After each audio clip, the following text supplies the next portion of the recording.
Bonjour tout le monde. Vous allez bien? Oui? Vous êtes loin, hein? C'est caractéristique des salles de classe du cégep à l'université. C'est le plus on est dans le fond, le mieux on est d'habitude, mais pour moi, vous êtes vraiment, vraiment loin.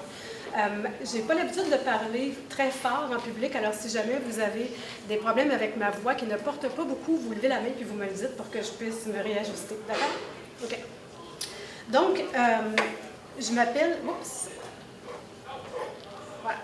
Je m'appelle Sylviane Lantier, comme on vous l'a dit, mais avant de commencer et de me présenter davantage et de faire ma présentation, une des choses que j'aimerais savoir de vous, c'est est-ce que vous êtes déjà allé dans la francophonie canadienne, c'est-à-dire est-ce que vous êtes déjà promené ailleurs qu'au Québec dans votre vie? Est-ce que vous avez déjà visité des endroits au Canada où on parle français? Alors, vous n'avez pas une grande idée là, de ce que ça peut représenter sur le terrain, le fait de vivre en français dans la francophonie canadienne, ou même de savoir où sont les francophones ailleurs au pays. Alors, c'est un peu de ça que je vais vous parler aujourd'hui, c'est-à-dire où on est, qui on est, et ce que ça veut dire aussi de parler français dans des milieux qui sont anglo-dominants. Ça va? OK, alors je pense que vous allez, j'espère que vous allez faire des découvertes intéressantes avec moi en suivant ce petit périple-là de la journée. Et j'espère aussi que vous aurez beaucoup de questions à poser. On m'a donné à peu près 1 heure pour l'ensemble de la présentation. Quand je fais des présentations, j'ai aussi l'habitude de faire en sorte que les questions arrivent au fur et à mesure de la présentation, ce que je trouve plus dynamique. Maintenant, je comprends qu'on a aussi des gens par Facebook qui vont vouloir en poser, puis que les contraintes veulent peut-être que je fasse ma présentation puis que la période de questions suive. Alors, si vous avez des questions en cours de route, n'oubliez pas, notez-les pour que ça puisse vraiment ressurgir, là, et qu'on puisse avoir une conversation. Donc, je m'appelle Sylviane Lantier, je vis au Manitoba, à Winnipeg, à Saint-Boniface, précisément depuis 27 ans. Je suis arrivée en 1990, j'ai suivi mon chum, qui est enseignant et qui, à l'époque, ne trouvait pas d'emploi au Québec pour enseigner. Alors, il est allé enseigner à Winnipeg, dans une école d'immersion. Alors, lui enseigne en immersion depuis plus de 30 ans, c'est-à-dire qu'il enseigne toutes les matières en français à des jeunes enfants dont le français n'est pas leur langue maternelle, donc à des jeunes anglophones.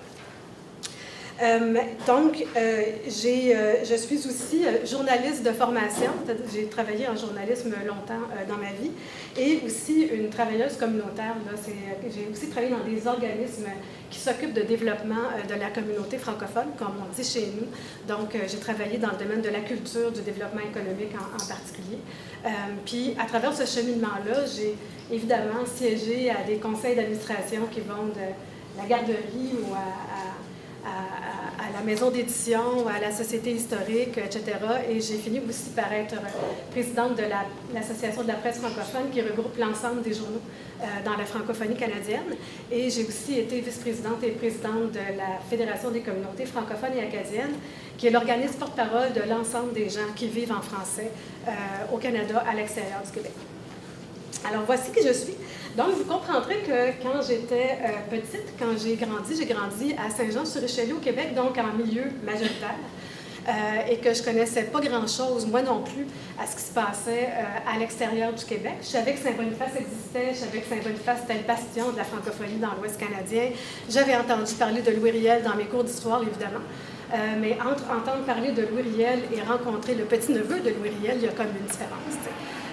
Donc, au Manitoba, je suis arrivée là et j'ai été journaliste donc dès le début.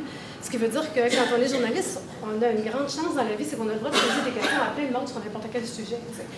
Et donc, j'ai posé beaucoup de questions aux gens autour de moi sur « Mais c'est quoi la vie en français? Puis qu'est-ce que ça veut dire pour toi de vivre en français? » Puis j'ai fait une découverte vraiment de cette communauté-là à travers la pratique du journalisme. Beaucoup de questions sur l'usage de la langue. Et beaucoup de questions aussi sur l'histoire du français à l'extérieur du Québec et le choix des gens dans leur vie quotidienne, c'est-à-dire qu'est-ce qui peut faire dans un milieu minoritaire qu'une personne va continuer de vouloir vivre en français plutôt que de s'assimiler à la langue anglaise, ou qu'est-ce qui fait qu'une personne va s'assimiler à la langue anglaise plutôt que de vouloir continuer à vivre en français. C'est la question fondamentale qu'on se pose dans notre vie de tous les jours quand on vit en milieu minoritaire, c'est-à-dire qu'on a besoin d'avoir des nombres. Je vais vous parler beaucoup de nombres aujourd'hui. Je ne vais pas nécessairement vous parler de chiffres, mais de la notion des nombres. Et donc, chaque personne compte dans nos communautés parce qu'on est peu nombreux. Alors, on s'intéresse beaucoup à savoir qu'est-ce qui fait la différence entre que les gens continuent de parler français puis veulent vivre en français ou abandonnent cette communauté-là puis s'assimilent à la langue anglaise. Je me souviens que quand j'ai eu mes enfants au début des années 90, puis je me souviens de faire des choses, par exemple, comme aller à l'épicerie. Vous allez tous à l'épicerie, n'est-ce pas? Puis quand vous faites votre épicerie à Québec, c'est pas compliqué. Hein? Vous regardez dans les allées, puis toutes les allées vous parlent en français. Tous les produits vous parlent en français. Mais si vous êtes à Winnipeg, puis vous faites votre épicerie, tous les produits vous parlent en anglais. Alors moi, je faisais le tour des allées de temps en temps, puis je virais les pots de beurre de pinot pour que ça ne dise pas peanut butter, mais beurre d'arachide. C'est comme ça. C'est une anecdote un peu rigolote, mais ça vous dit aussi que le français n'est pas une langue publique dans un milieu anglo... n'est pas énormément une langue publique dans un milieu anglo-dominant. Et quand on veut mettre un petit peu de français dans sa vie, des fois, on s'organise pour le faire aussi d'une façon plus ou moins organisée. Alors, donc, pour vivre en français dans un milieu comme ça, ça prend évidemment beaucoup de ténacité, beaucoup de persévérance, beaucoup de résilience. Et avec le temps, en fait, ça n'a pas été long que j'ai développé moi-même une énorme admiration pour les gens qui naissent dans des communautés minoritaires et qui apprennent dès leur bas âge et qui le font avec leur famille vraiment à lutter pour la survie et pour l'épanouissement de leur langue et de leur culture. Ce qui est l'histoire de l'ensemble des gens là, qui vivent dans nos milieux. Je vais vous parler beaucoup du Manitoba, mais je vais vous parler du Manitoba comme d'un exemple de ce qui se passe dans les autres milieux de la francophonie canadienne parce que ça se ressemble pas mal partout. Mais je vais partir vraiment souvent de l'exemple manitobain là, pour vous parler de ça. Ça vous va? Vous me suivez? OK. Donc, voici le Canada. Je ne sais pas si vous voyez la carte énormément parce qu'il y a de la lumière, là, mais voici le Canada. Nous sommes quelque part ici au Québec. Puis voici le Canada qui parle français. Alors, ça, c'est une carte que je suis allée prendre sur le site de la FCFA. C'est une carte qui raconte un peu quelles sont les communautés francophones et je vous invite à aller la voir si jamais ça vous intéresse. C'est une carte qui est destinée beaucoup aux gens de l'extérieur du Canada qui veulent venir immigrer au pays et qui se demandent dans quel milieu ils voudraient vouloir atterrir. Et donc, quand vous êtes sur la carte, elle est interactive. Quand vous cliquez sur chacun de ces boutons-là, vous avez des portraits des communautés francophones qui sont dans ces endroits-là. Vous n'avez pas l'ensemble des portraits, parce qu'au Manitoba, par exemple, il y a plus que 3 localités où on parle français. Il y a beaucoup plus de villages où on parle français que ça, mais vous avez certaines des plus importantes et ça donne une idée. T'sais.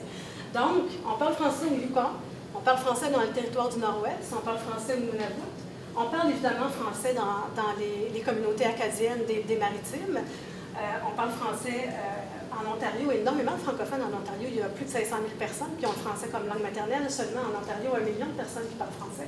Et on parle français dans l'ensemble de l'Ouest canadien. Et dans certains cas, on parle français aussi avec l'appui des gouvernements provinciaux, c'est-à-dire qu'il y a des aménagements de la part des gouvernements pour appuyer le développement de la langue française. Donc, des fois, il y a des politiques de services en français, des fois, il y a des lois sur les services en français. Et il y a aussi une province qui est officiellement bilingue au Canada. Est-ce que vous savez quelle est la province, la seule province qui est officiellement bilingue au Canada? Le Nouveau-Brunswick. Voilà. Alors, au Manitoba, il y a une forme de bilinguisme officiel qui ne comprend pas l'ensemble des services gouvernementaux. Mais la province est tenue au Manitoba au bilinguisme législatif et judiciaire, ce qui veut dire que les lois doivent être adoptées dans les 2 langues et que si vous avez un procès au Manitoba, vous pouvez l'avoir en français, ce qui est le cas en général aussi un peu partout là, ces temps-ci au pays. Alors voilà. Donc, ça c'est le Canada, puis ça c'est l'ensemble des endroits où on parle français. Vous vous rendez compte que le français est une langue assez répandue et qui n'est pas non plus... qui est une langue assez répandue de la part des gens qui l'ont comme langue officielle et qui est une langue aussi assez répandue de la part des gens qui l'ont comme langue seconde. C'est-à-dire que dans l'ensemble des provinces et territoires à l'extérieur du Québec, il y a autant de locuteurs de la langue française qui ont le français comme langue seconde qu'il y en a qui l'ont comme langue maternelle. Alors, on double nos nombres avec les gens qui sont des anglophones bilingues ou des allophones bilingues. Et ça, c'est important pour nous parce que ça veut dire que quand on organise des activités culturelles, par exemple, il n'y a pas juste les francophones de langue maternelle qui sont susceptibles de vouloir venir participer à ces activités-là. Il y a aussi des gens qui ont le français comme langue seconde qui peuvent aussi participer. Alors, des collectivités vibrantes, si vous allez encore une fois sur le site de la SCFA, là, ça ressemble un petit peu à ça. Les textes, quand vous cliquez, qui vous disent qui vous donnent un peu d'informations sur les collectivités. Donc, au Canada, 10 millions de personnes qui parlent français, 2,6 millions d'entre elles qui habitent ailleurs qu'au Québec. 2,6 millions, c'est quand même pas rien, n'est-ce pas? Et moi, j'en fais partie. Si vous cliquez sur la page du Manitoba, vous allez savoir ressembler à ça. Il y a un ours polaire, là, parce que vous savez peut-être que l'ours polaire est typiquement manitobain au Canada. Et qu'il y a un endroit qui s'appelle Churchill, qui est sur le bord de la baie du Tussauds, où les ours polaires se promènent en liberté à un certain moment de l'année, où ils sont coincés là parce que c'est l'été, puis il n'y a plus de glace. Alors, ils sont coincés sur la baie, puis ils se promènent. Alors, il y a beaucoup de touristes qui vont visiter Churchill pour les ours polaires. Donc, c'est devenu une attraction touristique importante au Canada. Mais au-delà de ça, il y a aussi des gens, si vous regardez un peu les chiffres du recensement de 2011, ils vont vous dire qu'au Canada, il y avait en 2011 104 635 personnes qui avaient une connaissance du français.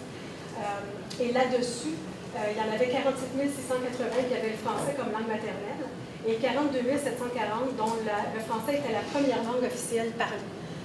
Donc, ça veut dire que vous pouvez, dans votre vie, par exemple, venir d'un pays d'Afrique où le français n'est pas votre langue maternelle, mais au Canada, ça va être la première langue officielle que vous parlez et que vous connaissez le français plus que l'anglais parfois. Alors, donc, c'est un petit peu comme ça que Statistique Canada, en ce moment, recense les gens pour avoir une idée de qui parle français et dans quelles circonstances on parle français au pays.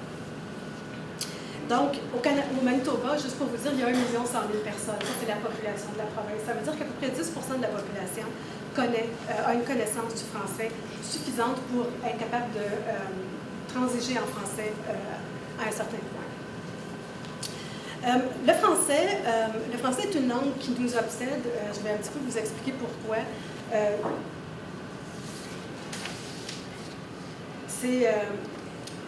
Vivre en français dans un milieu anglo-dominant, ça veut dire évidemment partager une histoire commune qui tourne autour du français, partager une langue, et le partage de cette langue-là est ce qui vraiment soude la communauté ensemble, soude les gens ensemble.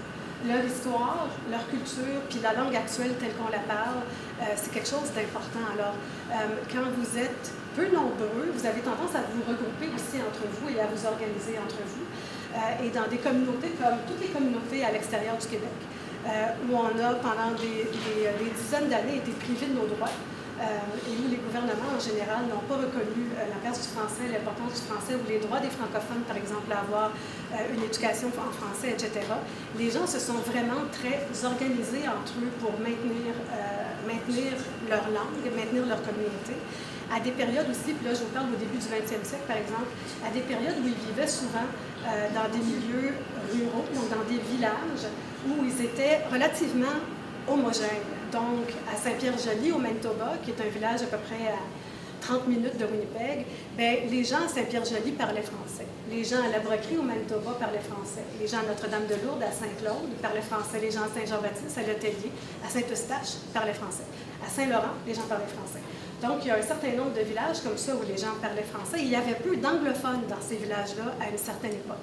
Ce qui veut dire qu'à l'école, on pouvait relativement enseigner en français, en dépit du fait qu'à un moment donné, le gouvernement provincial, au début du 20e siècle, avait aboli le droit. Et donc, si vous vous souvenez, quand on s'est interrompu, je vous disais que le français était une langue qui nous obsédait un peu, c'est-à-dire qu'on est un peu obsédé par la langue quand on vit en milieu minoritaire, parce qu'on est obligé de la défendre davantage que quand on vit en milieu majoritaire. Et ce que ça veut dire aussi, c'est qu'on fait des choix quotidiens qui sont davantage conscients aussi que quand on vit en milieu majoritaire.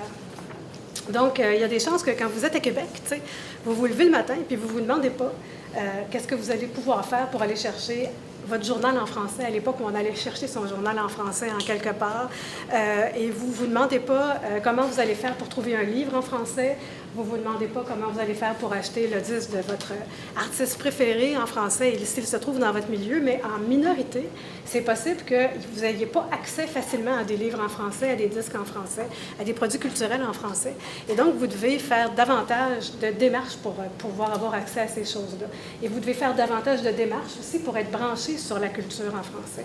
Et vous le faites à tous les niveaux, c'est-à-dire que ce sont des choix très, très, très, très, très quotidiens qui sont faits. Je vais vous donner des exemples. Vous êtes parent, vous avez un enfant de 13 ans qui est à l'école secondaire et qui décide que sa passion dans la vie, c'est le volleyball. Puis l'équipe de volleyball, l'école qui est vraiment super bien équipée en volleyball, c'est l'école d'immersion qui est à 3 coins de rue de votre école française, qui elle est vraiment mal équipée. Puis là, je vous parle de ce qui se passait souvent dans les années 90, avant qu'on ait ce qu'on appelle la gestion scolaire chez nous. Alors, je ne sais pas combien d'enfants on a perdu parce qu'ils sont allés dans des écoles anglophones ou des écoles d'immersion pour des raisons de choix personnels, de choses qu'ils aimaient faire, souvent sportifs, mais souvent aussi c'était lié à qui sont leurs amis, qu'est-ce que leurs amis font, etc. Puis ils veulent être avec leur gang de chums, donc ils s'en vont parfois ailleurs qu'à l'école française. C'est déchirant pour des parents, ça. Mais qu'est-ce que vous faites quand votre adolescent fait ce choix-là? Vous vous dites, je vais probablement le laisser faire son choix en essayant de garder le maximum de choses possibles qui ont trait à ma culture à moi, que je peux transmettre, à la transmission de la langue à la maison. Maintenant, vous avez 16 ans, vous êtes dans une école française, on est en 1996, puis vous êtes un finissant de l'école secondaire, de la seule école secondaire de votre milieu, la seule école secondaire. Ce qui veut dire qu'il y a à peu près 100 personnes qui sont en train de finir en même temps. Mettons 52 filles, 48 gars. Ce qui veut dire que votre pool de filles, si vous êtes un gars francophone, c'est 52 personnes. Il y a 52 personnes avec qui peut-être vous allez avoir des chances de fréquenter ces filles-là, une de ces filles-là, puis de faire votre vie en français avec une fille qui, elle aussi, parle français. C'est pas énorme, ça.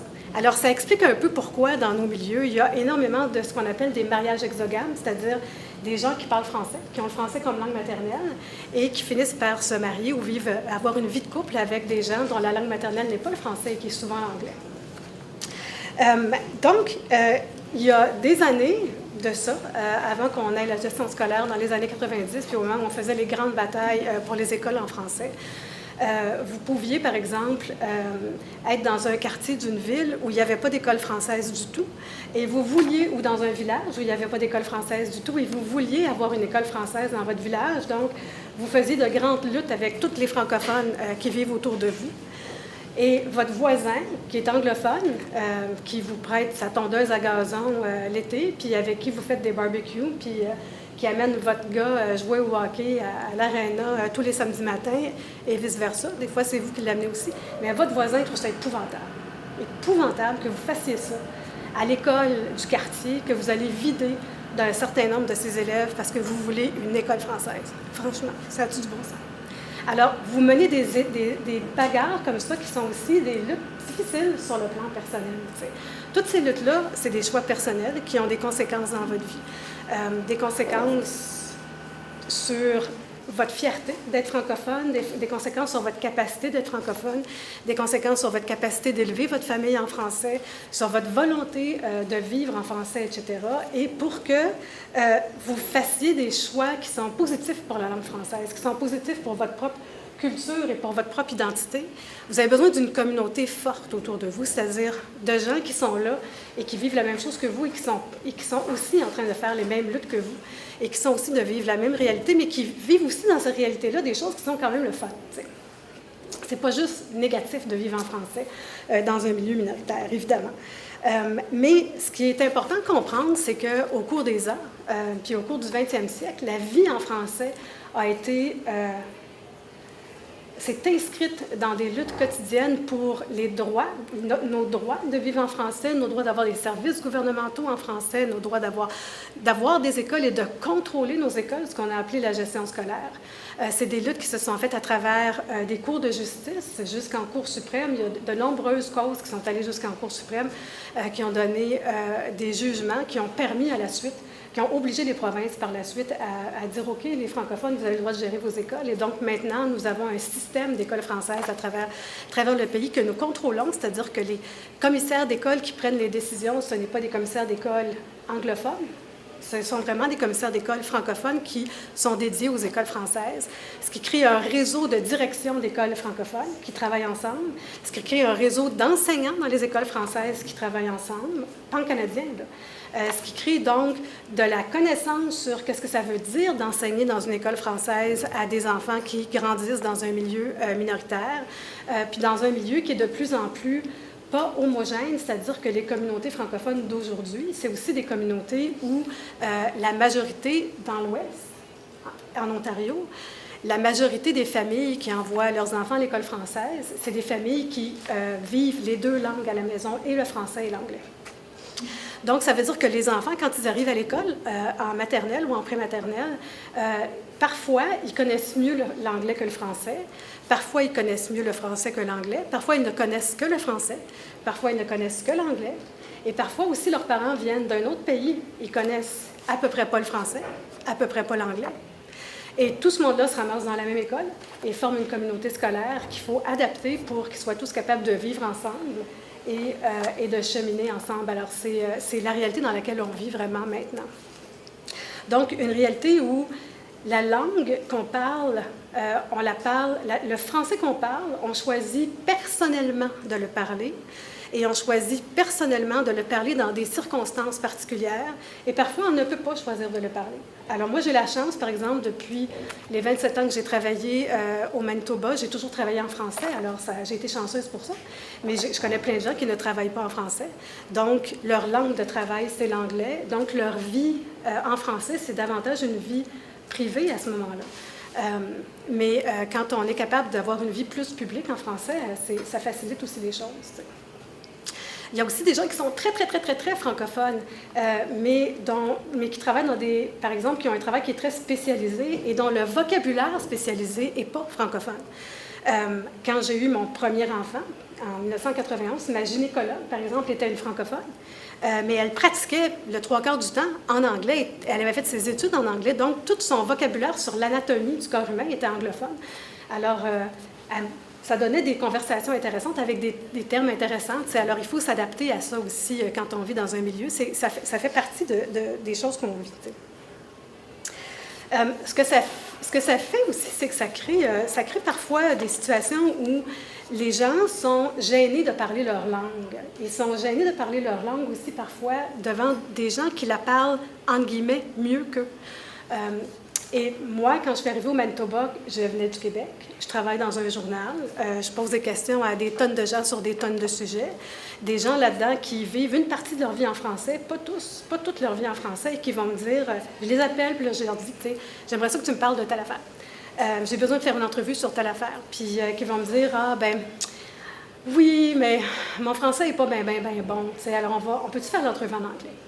Et moi, je disais tout le temps aux gens, pas de problème, comme tu vas me parler dans la langue que tu veux, parce que je comprends les deux, mais moi, je vais te poser mes questions en français, parce que c'est plus facile pour moi de me poser des questions en français. Donc, toi, si c'est plus facile pour toi de me répondre en anglais, c'est correct. Mais moi, c'est plus facile pour moi de te poser la question en français, alors je vais te la poser en français. Et ce que j'ai appris avec le temps, c'est que dans cette situation-là, c'est le plus têtu des deux qui gagne, t'sais. Puis moi, je suis un petit peu têtue. Alors, la majorité du temps, les entrevues se déroulaient en français. Les gens étaient très capables de dire tout ce qu'ils voulaient dire en français. Et à la fin, ça m'arrivait souvent à la fin des entrevues de dire aux gens, écoute, on a tout fait cette entrevue-là en français, puis en passant, ton français est très correct, tu n'as vraiment pas besoin d'être gêné.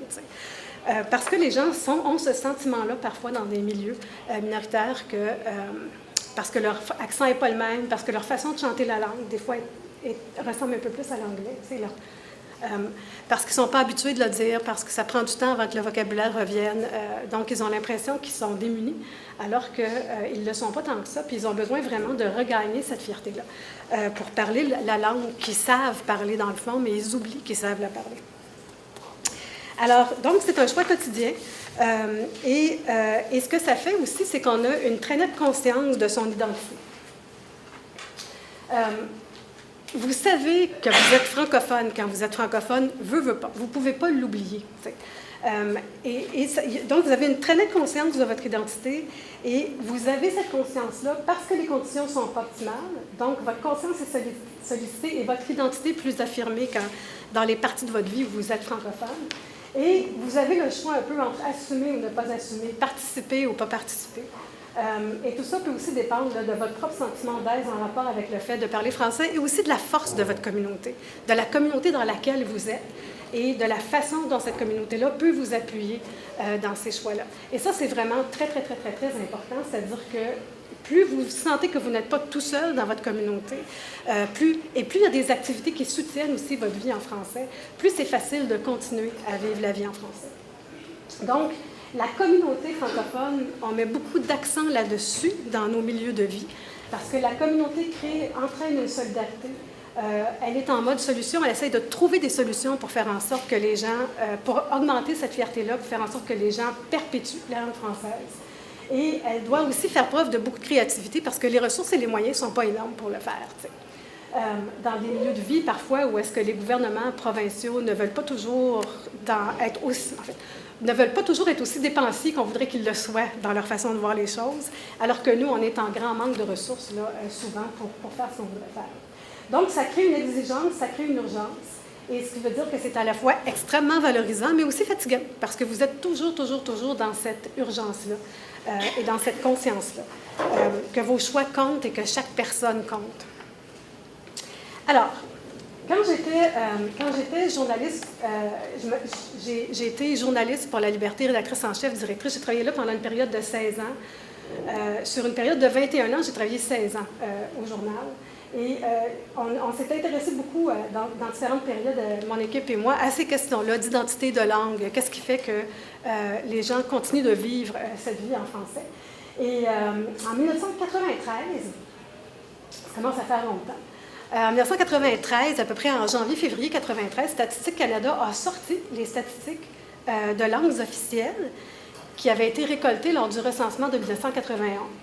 Alors là, juste là, vous pouvez vérifier, vous pouvez vous rendre compte à quel point ça prenait du temps à cette époque-là à sortir les statistiques à Statistique Canada, parce qu'on les a eu on a eu cet été les statistiques du recensement de 2016. Alors ça a pris un an, mais ça a pris un petit peu plus de ça. J'imagine que la technologie était plus lente à ce moment-là.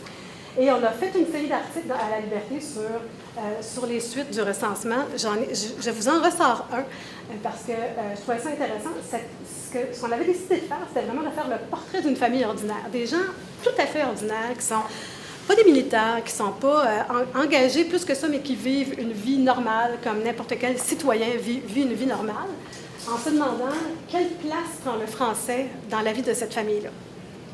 Et on a choisi cette famille-là parce que là-dedans, excusez-moi.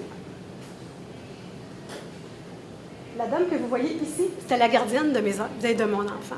Et donc, je la voyais à tous les jours, et je voyais aussi à tous les jours comment ces gens-là se comportaient vis-à-vis de leur langue. Puis je trouvais ça complètement fascinant. Parce que vous aviez Liliane et son mari Ron, qui se parlaient en anglais le 3/4 du temps. Et Liliane qui parlait en français à ses 3 enfants. Les 3 enfants parlaient le 3/4 du temps en anglais à leur père. Et entre eux, ça pouvait varier. Les 3 enfants allaient à l'école française. Et donc, je leur ai demandé dans cet article-là, comment vous vous comportez, puis pourquoi vous vous comportez comme vous vous comportez. Sans poser de jugement, parce que ça peut être délicat, ces choses-là. Puis mon but, c'était pas de poser un jugement, c'était vraiment d'illustrer un peu la situation d'une famille réelle, c'est dans un milieu anglo-dominant, mais qui n'est pas non plus une famille exogame, c'est-à-dire que ces deux personnes-là, ces 2 parents-là, sont des francophones de langue maternelle, mais qui ont grandi dans différents milieux. Et qui travaillent de différentes façons. Alors, Ron, par exemple, lui, travaillait à la base militaire à l'époque.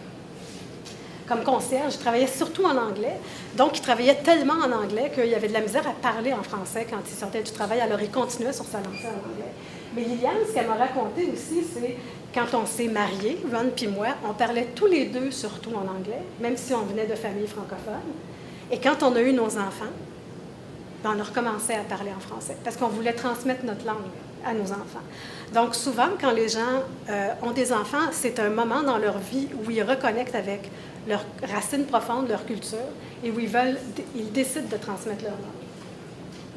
Et ce qui est intéressant, c'est que tous ces enfants-là n'avaient pas le même rapport avec leur langue. Il y en a qui étaient vraiment très adolescents à cette époque-là, d'autres qui l'étaient moins.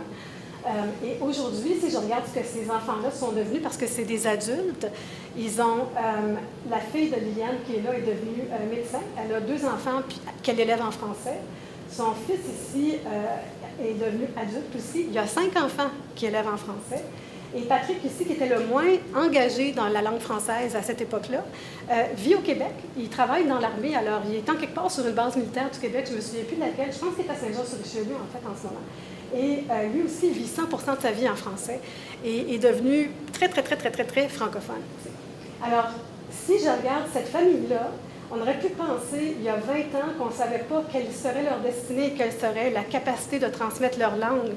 De ces parents-là qui étaient plus ou moins engagés envers le français, qui l'étaient, mais comme plus ou moins, mais qui l'étaient quand même et qui ont quand même réussi à transmettre leur langue à leurs enfants, qui, eux, transmettent leur langue à leurs enfants aussi. Alors, c'est une belle histoire d'une certaine façon, mais ça vous donne aussi concrètement un peu c'est quoi la vie, tu sais. J'avais aussi, l'article au complet là, mais j'avais aussi posé des questions sur les données du recensement, ce que voulait dire les données du recensement. Puis je me souviens que Liliane, à ce moment-là, là, c'est écrit ici dans l'article, elle dit, elle était surprise, parce qu'il y a de l'assimilation, n'est-ce pas? Elle était surprise, puis elle estimait en 93 que les gens parlaient maintenant davantage français que dans sa jeunesse à elle. Elle dit, je parlais jamais français avant. Quand je me suis mariée, je parlais surtout anglais aussi. On a vécu à Selkirk en anglais, c'est une ville anglaise, Selkirk. Quand on est venu à Saint-Boniface, on a retrouvé le français. Et j'ai des amis avec qui je parle français maintenant et je ne le faisais pas avant. Et donc, il y a des moments donnés où les gens reconnectent, quand ils ont un peu perdu leur culture et leur langue, il y a des moments donnés où les gens reconnectent avec leur culture et leur langue. Et c'est des moments importants pour eux. Et la communauté avait aussi l'impression à ce moment-là, je pense que ce qu'elle dit, ça reflète probablement un sentiment qui était probablement partagé en 1993, qu'on était dans une lancée plus positive que ce qu'il y avait eu dans les années avant. Il faut se souvenir que, je sais pas, il faut savoir qu'en 1980, au début des années 80, il y a eu une grosse crise linguistique au Manitoba, dont vous n'avez probablement pas entendu parler. Mais qui est le résultat du fait que le gouvernement provincial avait aboli les droits des francophones. Et à un moment donné, il y a un gars qui s'appelle Georges Forêt qui reçoit une contravention parce que son auto est stationnée dans une zone où il n'a pas le droit d'être stationné. Cette contravention-là est rédigée uniquement en anglais. C'est une contravention de la ville de Winnipeg qui, en passant, a une obligation de donner des services en français. Et donc, il s'en va en cours, Georges Forêt. Et il gagne, il perd, ça passe d'une instance à l'autre. Cette cause-là se ramasse en Cour suprême du Canada. Et quand elle se ramasse en Cour suprême du Canada, la question qui est posée, c'est la question de la validité de toutes les lois que le gouvernement provincial a adoptées depuis qu'il a aboli les droits des francophones. Selon la Constitution du Manitoba, les lois doivent être adoptées dans les deux langues. Or, on a des dizaines d'années de lois qui ont été adoptées dans une seule langue, l'anglais. Et la Cour suprême déclare non valide à peu près l'essentiel du régime législatif du Manitoba. Donc, ça veut dire qu'il faut trouver une solution concrète, parce qu'il n'y a plus de lois au Manitoba qui sont constitutionnelles à partir de ce jugement-là. Et le gouvernement de l'époque, qui est un gouvernement néo-démocrate, décide de travailler avec les organismes de la communauté francophone pour trouver une solution, plutôt que de retraduire des lois dont personne n'a besoin que ces lois-là soient retraduites toutes nécessairement. Est-ce qu'on peut penser à l'avenir et voir à partir de maintenant comment on fait pour réintégrer cette notion-là, d'offrir des services d'offrir des services aux francophones du Manitoba et de vraiment respecter leurs lois pour l'avenir. Et toute cette question-là de savoir qu'est-ce qu'on fait maintenant a créé une crise politique au Manitoba qui a été une assez grave crise et qui a traumatisé beaucoup de francophones, mais qui a aussi suscité de la fierté chez d'autres francophones. Et Liliane, quand elle me racontait ça, une des choses qu'elle me racontait, c'est que dans les années 80, alors qu'elle était quand même une jeune femme, la crise linguistique du Manitoba, ça a été quelque chose qui l'a vraiment très perturbée, traumatisée, puis elle a eu peur. Et donc, comme elle a eu peur, elle a, à un moment donné, arrêté de vouloir que les anglophones sachent qu'elle était francophone. Donc, elle ne parlait pas français en public. Et il y a beaucoup de gens qui se comportent comme ça dans des communautés où ils se sentent menacés, c'est-à-dire qu'ils ne vont pas en public vouloir que les gens sachent qui ils sont. Toutes les métisses de l'Ouest, vous connaissez l'histoire de Louis Riel, alors tous les métisses de l'Ouest, après 1870 au Manitoba et 1885 en Saskatchewan, ont vécu exactement la même chose. Ils se sont cachés et ils ont arrêté de proclamer qu'ils étaient métis parce qu'ils ne voulaient pas être ostracisés. Alors ces choses-là laissent des traces profondes dans la vie des gens. Et il faut rebâtir là-dessus après et que les gens reconquérissent leur fierté. Donc, l'histoire de Liliane, comme étant un peu une illustration de ce qui peut se passer. La francophonie canadienne, maintenant. La francophonie canadienne, maintenant, c'est une francophonie, vous l'avez compris, je pense, qui doit être mobilisé pour pouvoir s'épanouir. C'est-à-dire que chaque francophone peut bien décider de parler français. Ce qui est important aussi, c'est que le français ait une légitimité sur la place publique et qu'il soit valorisé aussi par les gouvernements, par le gouvernement fédéral, par les gouvernements provinciaux, par les gouvernements municipaux, qu'il soit valorisé aussi par les leaders d'opinion de la société. Et donc, qu'on le voit, qu'on le parle et qu'on n'ait pas peur de le voir et de le parler et que ce soit au contraire une source de fierté. C'est vraiment important que ce soit une source de fierté. Alors, dans les communautés francophones, les organismes qui promouvoient et qui organisent la vie en français travaillent beaucoup dans ce sens-là, c'est-à-dire de faire en sorte que le français soit une source de fierté, que les gens soient fiers d'être qui ils sont et que les communautés puissent se développer, qu'on puisse répondre à leurs besoins de développement pour que le français devienne, c'est-à-dire reste une langue qui est pertinente et reste une langue qui est parlée par les gens, le plus de gens possible. Alors, en ce moment, on parle de 2,7 millions de personnes au Canada qui connaissent le français et qui l'emploient d'une façon ou d'une autre dans leur vie, que le français soit leur langue maternelle ou pas. Il y en a, comme vous avez vu sur la carte, les francophones sont partout. On a mené des grandes batailles, des luttes scolaires, des luttes pour les droits et la justice en français. Et on a fait aussi un énorme effort de développement au cours du 20e siècle. Et il y a un énorme effort de développement aussi, en particulier à partir des années 1990, où on a vraiment obtenu la gestion des écoles françaises, fait un énorme effort en termes de développement économique, donc pour avoir des entrepreneurs francophones et pour créer des emplois en français, pour être davantage maître de notre économie. Énorme effort au niveau de la santé pour avoir des services de santé en français. C'est absolument complexe de réussir à avoir des services de santé en français à travers des hôpitaux qui ne sont pas nécessairement équipés pour faire ça et qui ne pensent pas nécessairement à faire ça. Donc, avoir évidemment énormément d'organismes qui travaillent auprès de la jeunesse pour susciter un mouvement jeunesse qui est engagé. Ça fonctionne très bien, d'ailleurs, les mouvements de jeunesse dans la francophonie canadienne sont extraordinairement dynamiques. Au niveau de la petite enfance est un dossier très, très, très, très important pour nous parce que chaque fois qu'un couple veut faire garder son enfant en français et qu'il ne réussit pas à le faire, c'est une tragédie. Et chaque fois qu'il réussit à le faire, ben, c'est le contraire d'une tragédie, c'est de l'euphorie totale. T'sais. Parce que c'est à ce moment-là que beaucoup de choses se décident. Donc, les enfants qui ont 2-3 ans, qui ont des amis à la garderie, eux autres aussi font des choix. Puis eux autres aussi vont dire à un moment donné, je veux aller avec mes amis aller à la maternelle. Et s'ils ne connaissent pas suffisamment bien le français dès la petite enfance, il y a un travail de rattrapage plus grand à faire après pour qu'ils apprennent à maîtriser. Le français, c'est vraiment une langue maternelle, c'est pas pour rien qu'on appelle ça une langue maternelle, c'est parce qu'on transmet beaucoup de choses dans le cadre familial qu'on n'est pas obligé d'expliquer. Hein. Vous n'expliquez pas la grammaire française à vos enfants quand vous leur parlez en français. Vous leur parlez, puis ils finissent par comprendre comment fonctionne la langue, parce que c'est la langue qu'ils parlent.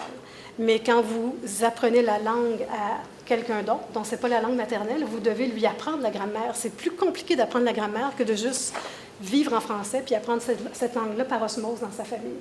Alors, la transmission de la langue, plus on la fait jeune, plus c'est facile dans nos milieux. Donc, les garderies francophones sont une priorité absolue, mais il y a un manque énorme de places de garde en français. Évidemment, l'immigration aussi est un dossier très important dans nos communautés, puis je vais vous revenir là-dessus tantôt. Donc, la langue n'arrive pas toute seule, elle ne se fait pas toute seule. On a besoin vraiment d'animer la vie en français. Chez nous, c'est une nécessité. C'est aussi des opportunités. Et ça devient aussi des opportunités pour les non-francophones. C'est pour ça qu'on calcule vraiment beaucoup aussi dans le 2,7 millions qui est là. Vous n'avez pas seulement les gens qui ont le français comme langue maternelle, vous avez des gens qui ont le français comme langue seconde, mais qui ont compris que le bilinguisme était un atout dans leur vie aussi. Il l'est sur le plan du travail, sur le plan donc de leur capacité d'obtenir un travail, etc., sur le plan de leur vie professionnelle, mais il l'est aussi sur le plan de leur vie personnelle. Et donc, il y a une énorme ouverture, on a vu une énorme ouverture dans les 20 dernières années de la part des anglophones qui comprennent de plus en plus que c'est intéressant pour eux de connaître le français, intéressant pour leurs enfants. Les écoles d'immersion sont énormément populaires dans nos milieux. Et c'est pas pour rien, c'est aussi parce que des anglophones et des francophones qui forment des familles ensemble, ça crée aussi des solidarités qui n'existaient pas avant. Ça crée du dialogue en deux langues et deux cultures qui n'existait pas il y a 50 ans. Et ce dialogue-là, en deux langues et deux cultures, il donne de nouveaux phénomènes sociaux dans nos communautés où les gens peuvent partager certains objectifs en commun plutôt que de lutter les uns contre les autres pour le développement de la francophonie. Alors, on a de plus en plus des alliés chez les anglophones qui pensent que le fait qu'il y ait du bilinguisme dans leur milieu et qu'il y ait du français dans leur milieu de vie, dans leur milieu de travail, etc., c'est une valeur ajoutée à leur vie personnelle, mais c'est aussi une valeur ajoutée à la communauté en général. On a travaillé très fort, d'ailleurs, pour que ce message-là progresse dans les communautés. Je crois que c'est mon téléphone qui sonne. Il va sonner, puis il va arrêter. Donc, la francophonie organisée, ça crée un tissu social qu'il faut vraiment maintenir. Je vais passer à travers ça. Puis, je vais juste terminer rapidement en vous parlant de la question des nombres. Je vous ai parlé un petit peu du fait qu'on était des communautés très homogènes à une certaine époque. On est des communautés beaucoup moins homogènes maintenant, parce qu'il y a à peu près 60% de nos familles qui forment des couples exogames, mais il y a aussi toute l'arrivée de l'immigration qui donne une autre ouverture à la diversité dans nos communautés. Ça transforme vraiment le visage des gens qui sont dans nos écoles et qui sont dans nos milieux de vie. Madame Tremblay, tantôt, me racontait qu'elle est allée en Alberta, il n'y a pas longtemps, donner un atelier sur les écomusées à des gens en Alberta francophones qui travaillent dans le domaine du développement économique, du développement culturel et tout. Puis les gens qui étaient autour de la table, c'était tous des nouveaux arrivants qui travaillent dans ces milieux-là et qui viennent de différents pays africains. Il y a énormément de nouvelles immigrations dans nos communautés qui viennent de France, de différents pays africains, etc. Et ça transforme qui on est. En 2000, à peu près, au Manitoba, on a eu une assemblée annuelle de notre organisme porte-parole dont le mandat était de donner une espèce de choc électrique à notre communauté. Il y a un monsieur qui s'appelle Ronald Bisson, qui est venu nous faire une présentation en prenant les chiffres des recensements dans nos communautés, puis qui nous a montré, voici ce que ça donne, l'assimilation. Voici où la communauté francophone du Manitoba s'en va si on continue sur cette lancée-là et si on ne fait rien pour transformer ça. Et le message, en gros, c'était simple, on ne fait plus assez de bébés. Puis, il y a des bonnes chances que la solution, ce ne soit pas de faire plus de bébés, n'est-ce pas? Et donc, mais on n'arrive pas à renouveler nos nombres. Et pour le faire, on a le choix entre deux choses. Soit aller chercher des anglophones puis les transformer en francophones dans nos milieux, soit aller chercher des francophones qui vivent ailleurs, puis les amener chez nous, puis leur dire maintenant, vous faites partie de notre communauté, puis vous travaillez avec nous au maintien de la vie en français. Et donc, on s'est tous lancés dans ce grand projet de société qu'on a appelé l'immigration francophone, qui est aussi une des priorités dans toutes les communautés francophones maintenant. On l'a fait en particulier parce qu'on avait besoin des nombres. Et depuis ce temps-là, on sait aussi qu'il ne faut pas le faire juste pour les nombres, il faut aussi le faire pour l'attrait de la diversité et pour l'inclusion, pour la capacité d'inclure ces gens-là, nos communautés qu'on a, et pour avoir un véritable dialogue avec l'ensemble des personnes qui vivent dans nos communautés. Et on a fait un énorme effort d'immigration. Et on a fait aussi un énorme effort de dialogue avec les anglophones pour avoir des communautés qu'on appelle plus inclusives. Nos jeunes actuels sont des jeunes qui vivent et qui grandissent dans des milieux bilingues, à qui on ne peut pas dire souvent « ton identité est juste francophone ». Leur identité, elle est francophone et leur identité, elle est anglophone. Parce qu'ils vivent, leurs familles sont comme ça. T'sais. J'ai mon oncle Peter, j'ai ma tante Hélène. Puis mon oncle Peter, je l'aime autant que ma tante Hélène, puis je ne veux pas oublier ni un ni l'autre. Donc, ça fait partie de leur vie, les deux langues, et leur identité est plurielle. Ils sont aussi dans un monde actuel où ils sont tournés davantage vers l'international, ils sont davantage ouverts au monde que leurs parents et leurs grands-parents l'étaient. Ça aussi, ça transforme leurs valeurs et leur rapport à leur propre identité, ce qui est assez intéressant. Au bout d'un certain nombre d'années de ces mouvements-là, ce que ça a fait, c'est que les gens ont fini par se demander qu'est-ce que ça veut dire être francophone aujourd'hui et qui est francophone.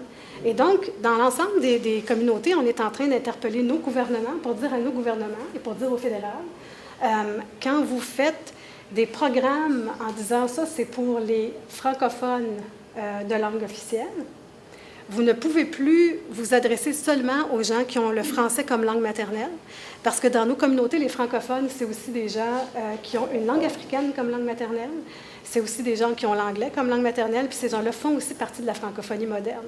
Donc, il faut qu'on transforme notre propre identité et qu'on s'ouvre à une identité qui est beaucoup plus complexe et qui amène donc toutes sortes de questions aussi sur comment on fait les choses dans nos communautés, à qui appartiennent nos communautés, qui est engagé dans nos communautés, qui siège sur nos conseils d'administration, qui travaille dans nos organisations.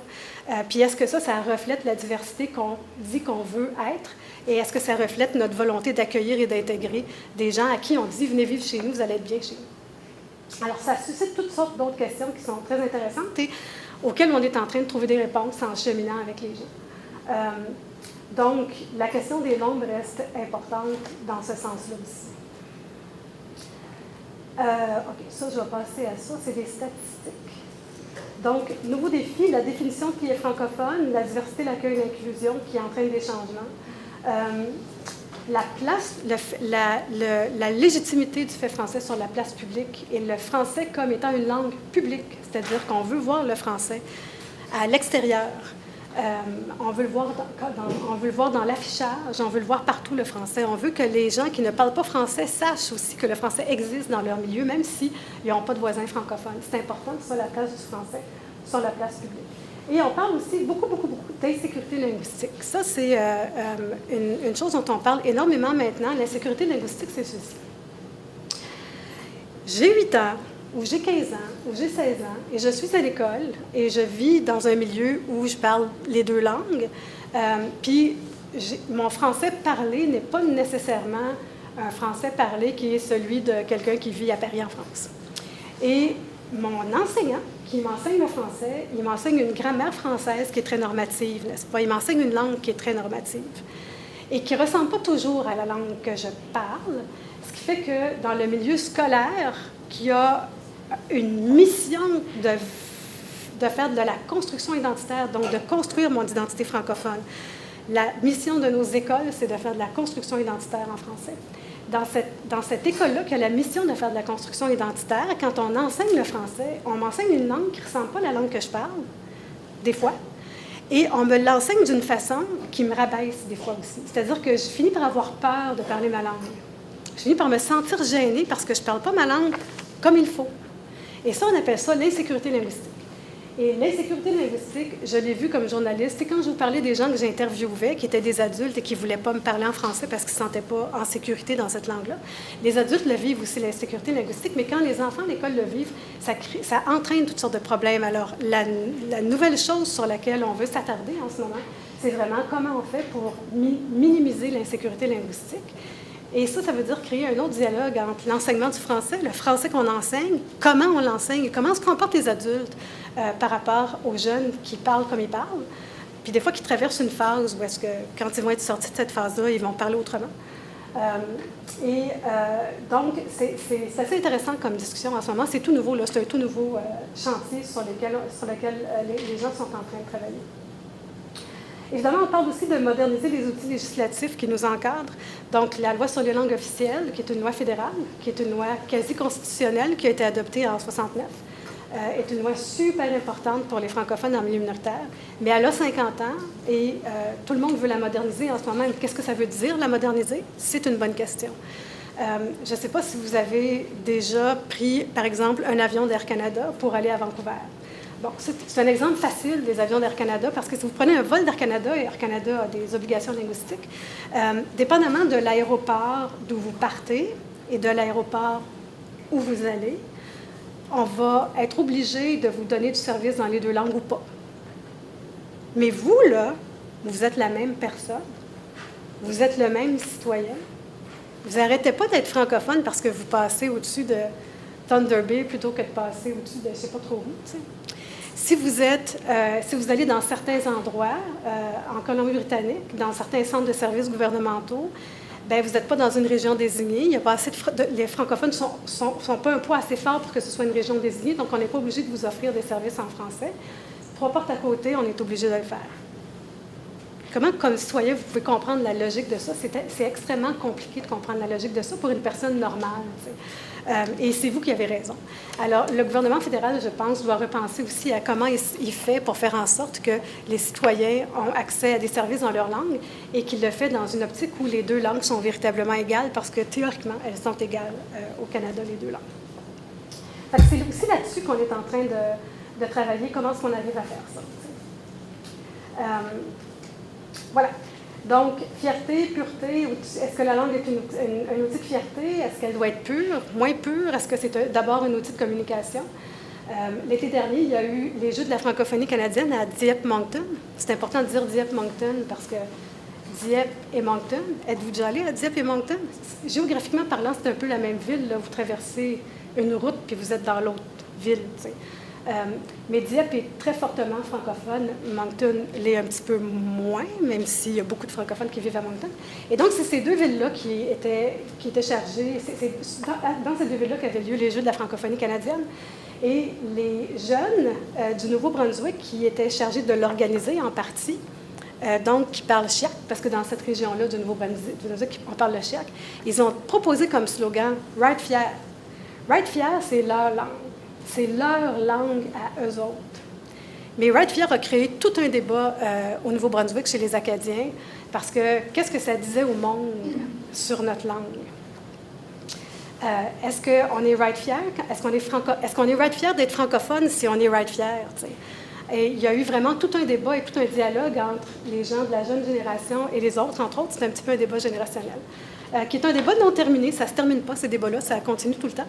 Mais ça suscite des questions intéressantes et encore là, des questions identitaires et des questions sur comment est-ce que les jeunes de 20 ans ont envie de continuer de parler français et comment est-ce qu'ils le font, de quelle façon ils le font. Alors voilà, c'était un petit peu ma présentation que j'ai un petit peu accélérée pour pas qu'elle prenne trop de temps, puis peut-être pas si accélérée tant que ça. J'aurais pu vous parler d'un paquet d'autres affaires, là, puis c'est vraiment assez ça touche pas en profondeur beaucoup des sujets, mais je voulais juste que vous sachiez un peu, si on vit en milieu minoritaire, un peu de quoi ça a l'air, vivre en français dans un milieu comme celui-là, qui est une expérience particulière, particulièrement enrichissante, où on a évidemment une grande famille de francophones et d'anglophones qui travaillent ensemble aussi à améliorer la vie en français puis à la rendre possible. Et où c'est tout un chantier de le faire, et donc on a l'impression qu'on fait du progrès, mais à chaque fois qu'on fait du progrès, on ouvre aussi d'autres portes sur lesquelles il faut travailler, puis on continue de le faire. Voilà. Merci beaucoup. J'espère que je ne vous ai pas ennuyé, là, et que...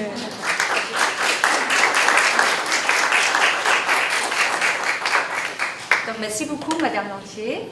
Donc, j'ouvre maintenant la période de questions. Est-ce qu'on a des questions en ligne? Pour le moment, on n'en a pas, donc on a toute la place pour nous ici dans la salle. Je vais me promener avec le micro. Des questions? En fait, ma dernière diapo était celle du Centre de la francophonie des Amériques, qui met aussi en perspective le fait que j'ai beaucoup parlé du Canada parce que c'est ça que je connais, la francophonie canadienne, mais il faut aussi se rendre compte que dans l'ensemble du territoire américain, nord-américain, sud-américain, etc., il y a 33 millions de personnes qui connaissent le français. 33 millions, c'est pas rien. T'sais. Donc, va.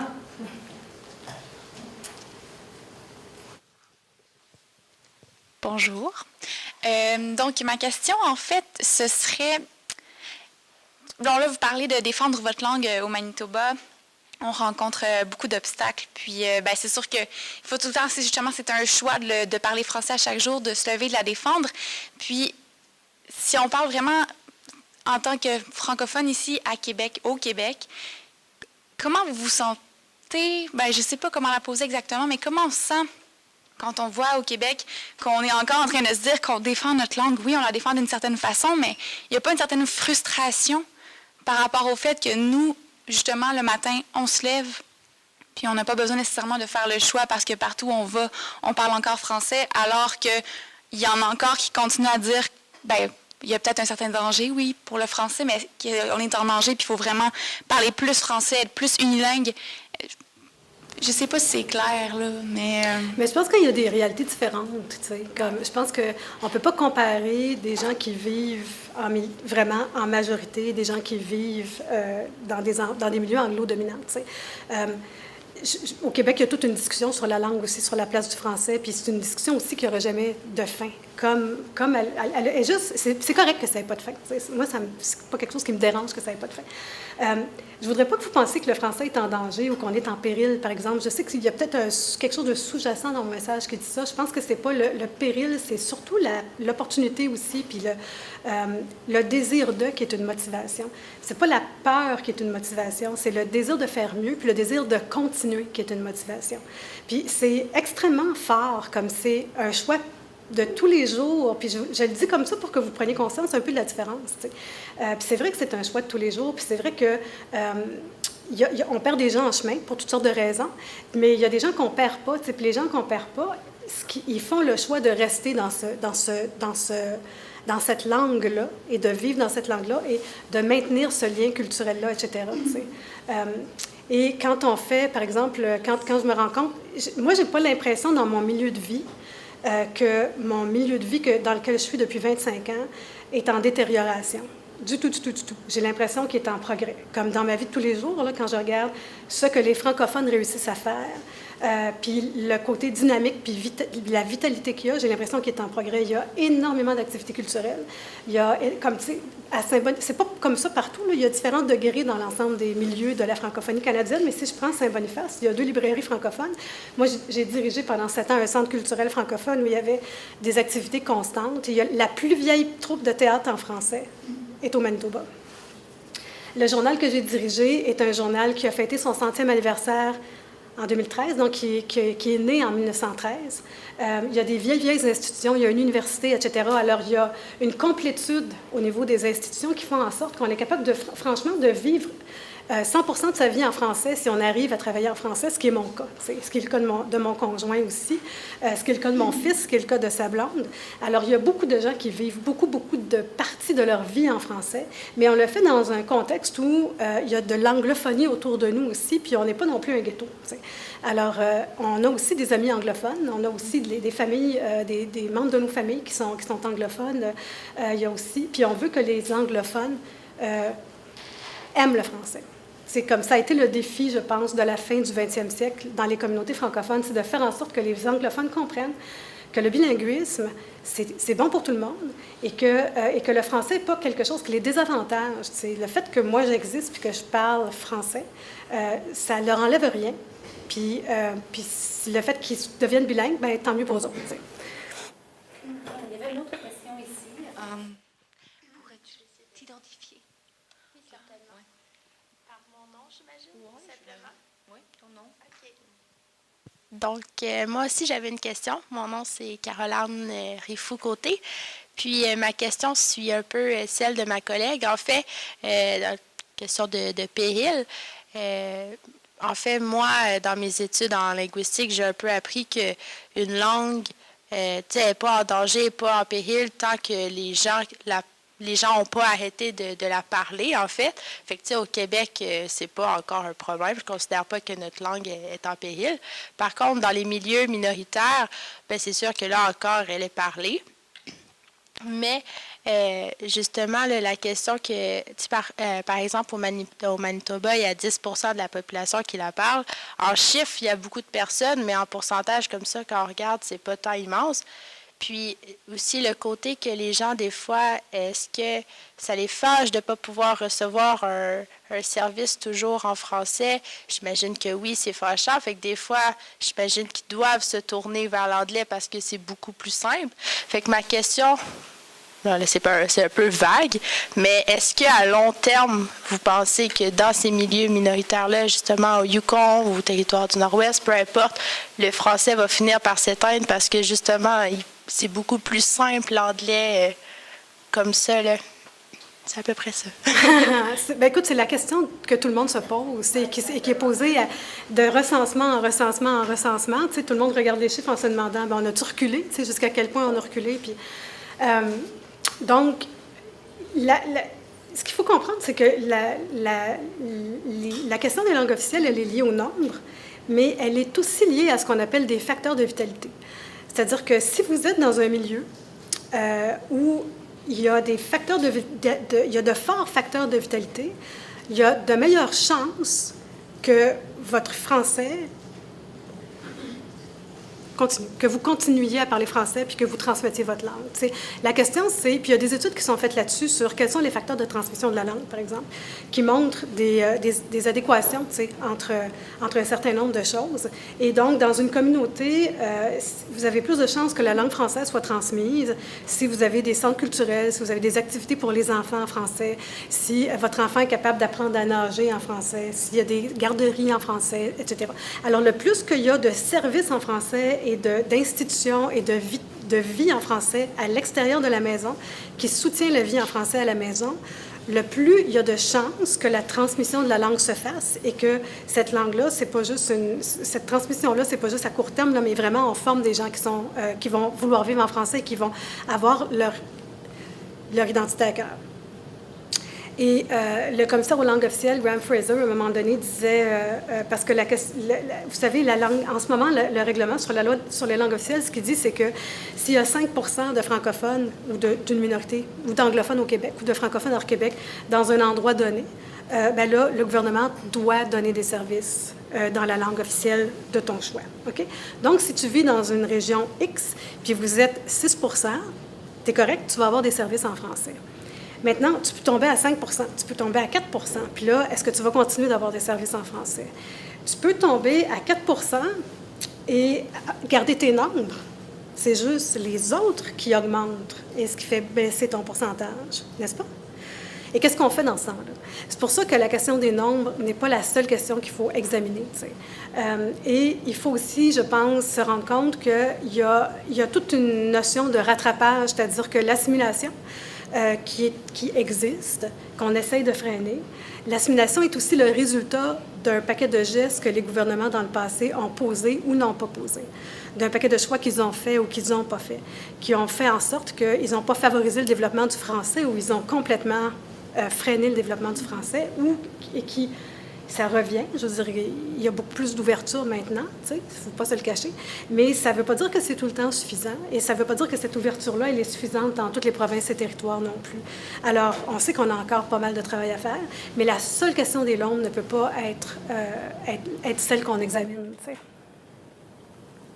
Est-ce qu'il y a d'autres questions ici dans la salle? Est-ce qu'on a des questions en ligne? On a? Un commentaire? Est-ce qu'on lit le commentaire, Ginette? Bon.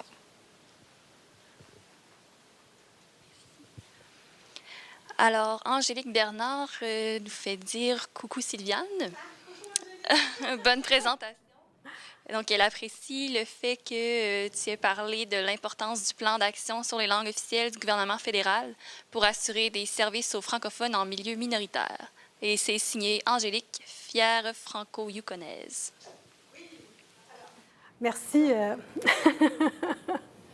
Angélique et moi, on se connaît bien parce qu'on a travaillé ensemble à travers des organisations de la francophonie canadienne. Alors, le Yukon, d'ailleurs, est une des communautés fortes. En fait, elles sont toutes fortes, mais le Yukon est vraiment particulier parce que c'est une communauté tellement loin qu'on pourrait penser qu'il ne se passe rien. Mais non, c'est extraordinaire. Ils sont vraiment extraordinaires là-bas. Ils sont d'un dynamisme absolument incroyable. Puis c'est une communauté où ça a l'air vraiment d'être le fun de vivre en français. Alors, voilà. Est-ce qu'on a une dernière question? Oui, OK. Mon nom est Yannicka et je suis allemande, donc je m'excuse pour le français. Ce qui m'intéresserait, c'est, vous avez raconté, c'était toujours très actif. Nous, on défend, nous, on essaye de réussir quelque chose. Est-ce qu'il y a dans le milieu de la politique des partis francophones ou des lois pour la protection de la langue minoritaire ou, parce que comme moi, en Allemagne, il y a des minoritaires danois, par exemple, et il y a des lois pour les défendre. Donc ça m'est surprise comme c'est très actif de la communauté française francophone. Oui, en fait, au Canada, il y a des articles de la Constitution qui défendent les langues, ce qu'on appelle les langues officielles. Il y a la loi sur les langues officielles qui a été adoptée en 1969, qui oblige le gouvernement fédéral, le fédéral seulement, et ses institutions, certaines de ces institutions, à donner des services dans les 2 langues. Dans les provinces et territoires, il y a des provinces qui ont des lois. En Ontario, au Manitoba, il y a des lois sur les services en français, grosso modo. Là. Et en Alberta, ils sont en train de travailler sur une politique de services en français. C'est intéressant parce qu'en Alberta, en 1988, je pense, ils ont adopté une loi, le gouvernement conservateur de l'époque a adopté une loi qui était le contraire, c'est-à-dire une loi qui disait on n'en aura pas de service en français. Et maintenant, ils sont en train de revenir là-dessus parce que là aussi, il y a eu une évolution. Et le nouveau ministre qui s'occupe de ça, qui est, je pense, lui-même issu de l'immigration, qui est un hispanophone de langue maternelle, est en train de piloter une politique de service en français qui va faire en sorte qu'officiellement, la province de l'Alberta va offrir des services en français à sa population. Elle en offre déjà, là, mais elle va les encadrer davantage. Tu sais. Alors, dans certaines provinces et territoires, il y a des lois. Nouveau-Brunswick, le Nouveau-Brunswick est une province qui est officiellement bilingue. Et alors, voilà. Ouais, il y a des cadres législatifs. Dans certaines municipalités aussi, il y a des cadres législatifs. Il y a des partis politiques, dans certaines provinces, il y a des partis politiques qui... Ça dépend des milieux. Par exemple, au Nouveau-Brunswick, il y a des partis politiques où les Acadiens qui sont francophones sont très présents parce qu'ils sont très nombreux. Le pourcentage de la population qui est acadien est suffisant pour ça. Mais dans l'ensemble des provinces et territoires, en fait, ce que les gens préfèrent, c'est que tous les partis politiques se dotent d'une plateforme qui dit comment ils vont faire pour appuyer le développement des communautés francophones si jamais ils prennent le pouvoir. Alors, souvent, ce qui est dit, c'est que c'est important que l'ensemble des partis politiques soient sensibilisés à ça puis soient engagés envers ça. L'idée étant que la francophonie est l'affaire de tout le monde.